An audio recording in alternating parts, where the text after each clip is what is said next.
Manipurda President rule thomakani haibagi thajaba Mizoramgi Chief Minister Phongdokhre.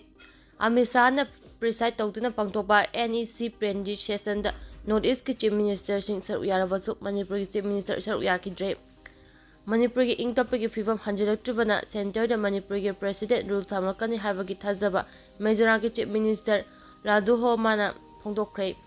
Wafam asingasi Union Home Minister Amit Shahna preside tawduna Meghalaya ki Capital Town Shillongda laiba State Convention Center da pangthokiba North East Council NEC gi humdramathurok suba plenary session da saruk yaba lakibada pamising da phongdokhibani.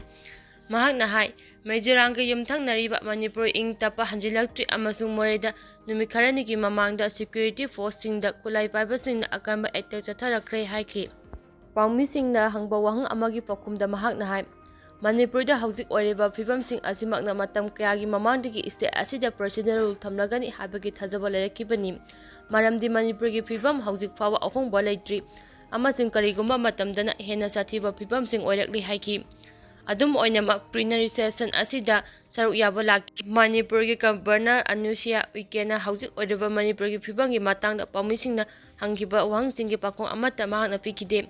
Home Minister Amit Shahna preside tawduna pangthokiba plenary session asida Meghalaya gi Chief Minister Kornat K Sangma, Assam gi Hemat Biswa Sarama, Nagaland gi Naiphiu Rio, Mizoram gi Laldu Homa, Arunachal Pradesh gi Pema Khandu, Sikkim gi Prem Singh Tamang, saruk yakrabasu Manipur gi Chief Minister M Biren saruk yakide. Mifam asida NEC gi Vice Chairman su oiriba Donor gi Union Minister G. Kishan Reddy saruk yakibadam natana NEC gi Secretary Moses Alaina North Eastern Council asigi kumja lising aniga subna kungahumdoi kungimari gi action plan gi matangda presentation ama puthoki amasung vision lising aniga subna nipuga teret ki document gi oina hauzik fawa paikhalakhiba thabak thoramsing mayek senga tamki. Donor Ministry gi Secretary Jajal Kumar nasu Ministry asina North Eastern Statesingi damakta paikhalakriba thabak thoramsingi matangda pawdamki.